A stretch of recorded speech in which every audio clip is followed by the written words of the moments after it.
नमस्कार, आपका biotech channel में स्वागत है।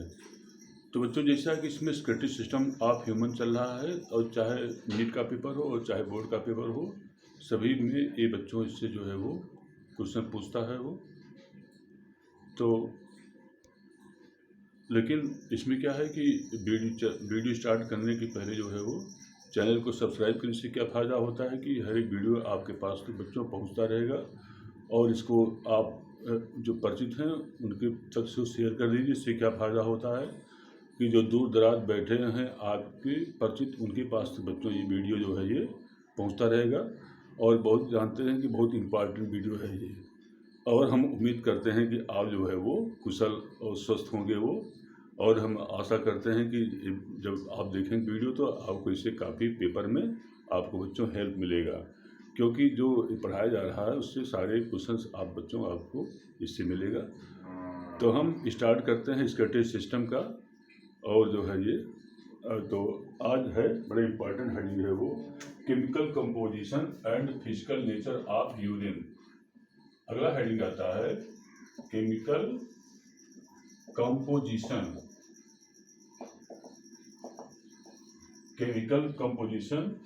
एंड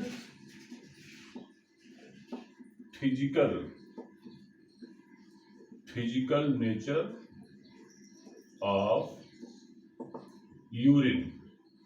तो और इसकी हिंदी होती है मूत्र का रासायनिक संगठन और भौतिक प्रकृति।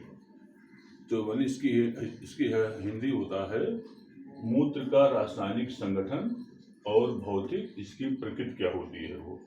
तो अब आती है कि जब बच्चों यूरिन की बात करते हैं तो यूरिन का आप देखेंगे, यूरिन जो होता है यह हल्के पीले रंग का होता है वो ह्यूमन यूरिन। तो हल्के पीले रंग का क्यों होता है वो? क्योंकि इसमें एक विशेष प्रकार का बच्चों पिगमेंट मिलता है वो, और उस पिगमेंट को हम कहते हैं यूरोक्रोम कहते हैं वो, यूरोक्रोम। तो यूरोक्रोम के कारण जो होता है हमारा यूरिन जो है हल्का सा येलो कलर होता है वो। अब होती है कि इसमें माने यूरिन में 93% जो होता है, 93% इसमें वाटर मिलता है वो, वाटर पाया जाता है। और इसमें 2% अनावश्यक साल्ट्स के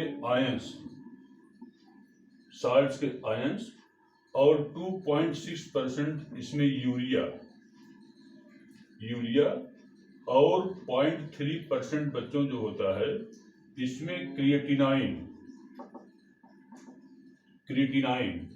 तथा सूक्ष्म मात्रा में इसमें यूरिक एसिड एवं अन्य अनावश्यक और कुछ इसमें वेस्ट मटेरियल्स माने इसमें अपशिष्ट पदार्थ भी बच्चों इसमें जो होता है यूरिन में पाए जाते हैं जो है। अब होती है कि इसमें जो होता है, जो हमने बताया था कि यूरोक्रोम मिलता है। तो यूरोक्रोम जो होता है जो हमारी बाइल पिगमेंट्स की तरह जो है ये भी हीमोग्लोबिन जो होता है, हीमोग्लोबिन एक ट्रांसपोर्टिव प्रोटीन होता है वो। तो हीमोग्लोबिन के विखंडन के फलस्वरूप बन करके जो यूरोक्रोम होता है यह रुधिर में मुक्त होता है वो।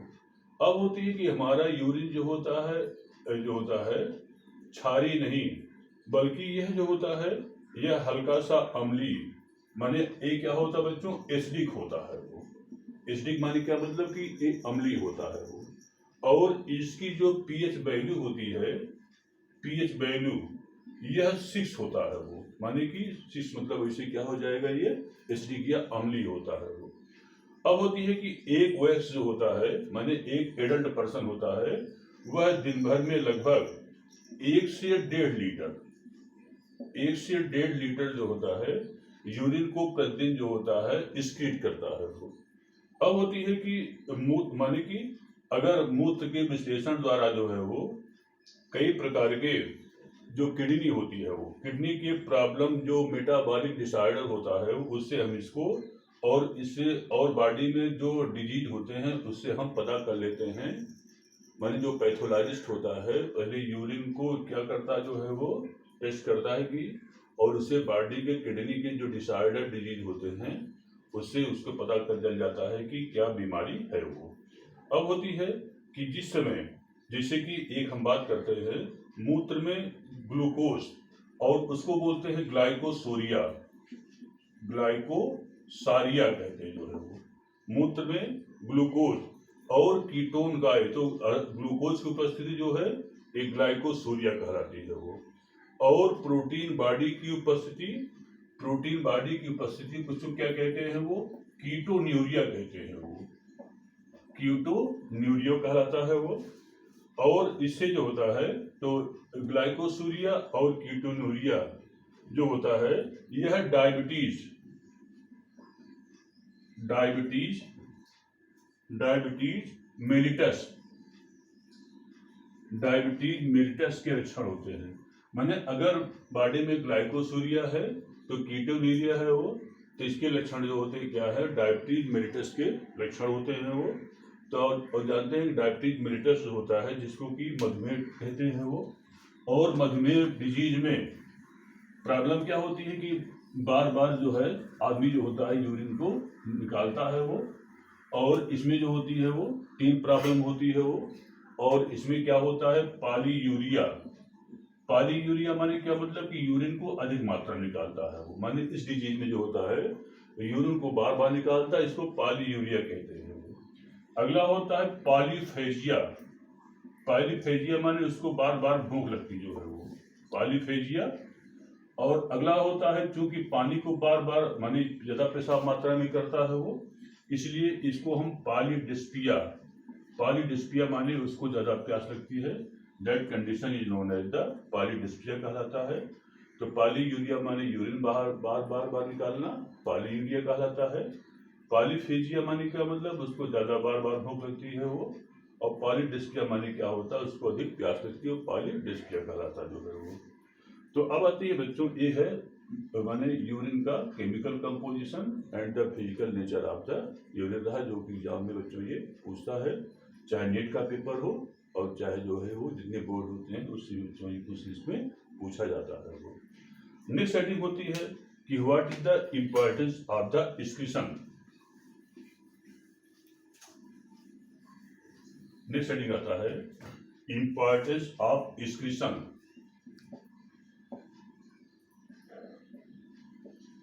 इम्पोर्टेंस ऑफ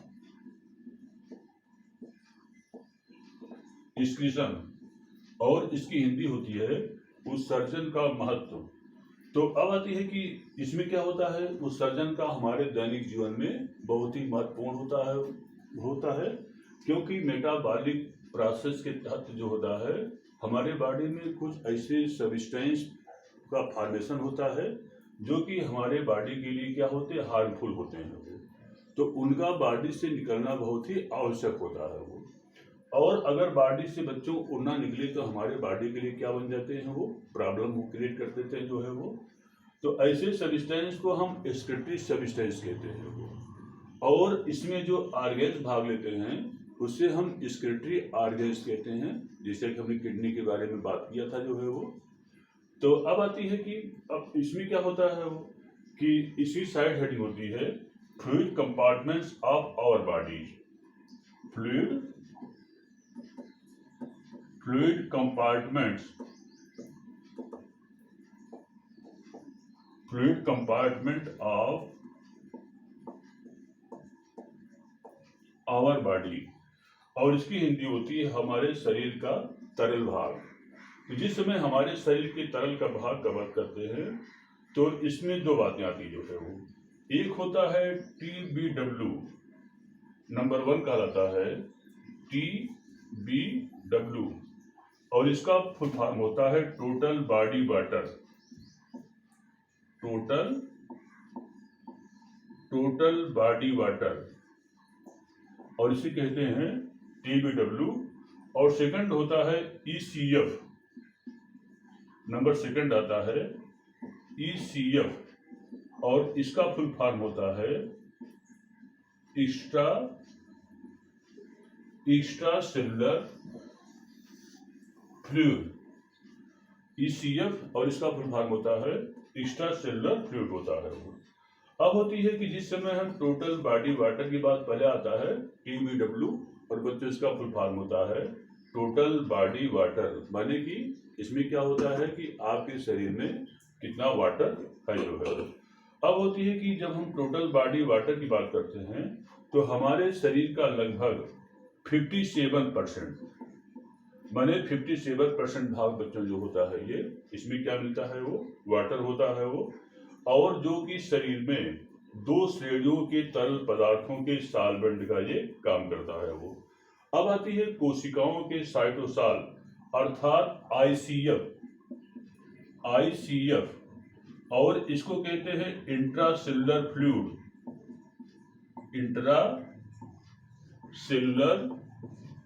फ्लूइड माने आईसीएफ में, तथा कोशिकाओं के बाहरी माने ईसीएफ माने क्या होता है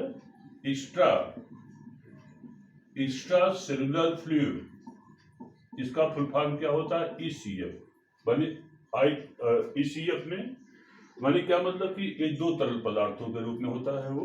एक को हम कहते हैं आईसीएफ माने इंट्रासेलुलर फ्लूइड, और सेकंड होता है ईसीएफ माने एक्स्ट्रासेलुलर फ्लूइड कहलाता जो है वो। अब होती है कि जल का लगभग 2/3 भाग जो होता है वह आईसीएफ माने 2/3 भाग जो होता है वो इंट्रासेलुलर फ्लूइड के रूप में होता है, माने 2/3 पार्ट जो है ये वो आईसीएफ माने इंट्रासेलुलर फ्लूइड के रूप में होता जो है वो, और शेष जो होता है वो ईसीएफ माने एक्स्ट्रासेलुलर फ्लूइड के रूप में होता जो है वो। अब होती है कि इसमें क्या होता है जो आईसीएफ होता जो है वो, माने कि जो ईसीएफ होता है जो एक्स्ट्रासेलुलर फ्लूइड होता है ये स्वयं 3 भागों में विभाजित होता जो है वो। एक होता है नंबर 1 होता है ब्लड प्लाज्मा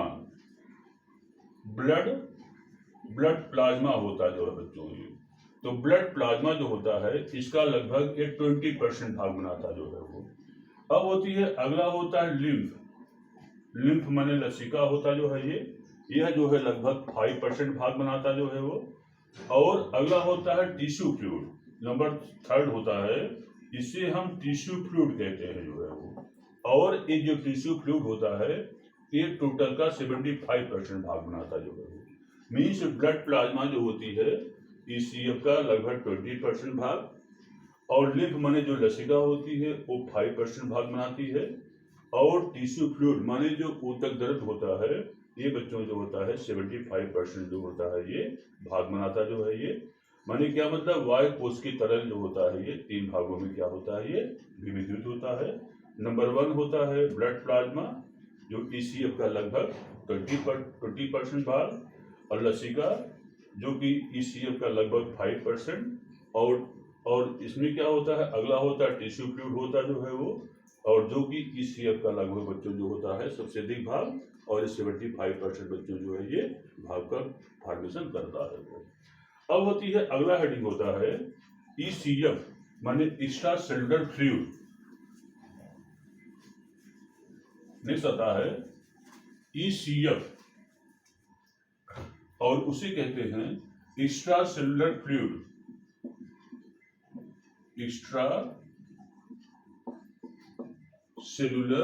फ्लूइड, और एक कहलाता है ईसीएफ। तो जिस समय हम ईसीएफ बात करते हैं इसमें क्या होता है, इसमें टिश्यू फ्लूइड यह रुधिर प्लाज्मा का जो होता है, माने कि इसमें टिश्यू फ्लूइड जो होता है यह ब्लड प्लाज्मा का अंश होता है, तथा लसिका ऊतक द्रव्य का अंश होती है वो। इस प्रकार ईसीएफ जो है कोशिकाओं के बाहर पूर्ण शरीर में एक कंटिन्यूअस जो है तरल को वातावरण बनाए रखता जो है वो। और इसे एक साइंटिस्ट क्लाउडी बर्नार्ड जो है ने शरीर का इसे इंटरनल सी ऑफ बॉडी, माने इसे क्या कहा है वो, इसे internal sea of body, internal sea of इसे बॉडी कहा गया जो है वो। और यह वातावरण शरीर के विभिन्न भागों का जो है वो बनाए रखता जो है वो। तो बच्चों आज के लिए इतना पर्याप्त है वो, इसको लाइक करना भूलिएगा बच्चों, धन्यवाद।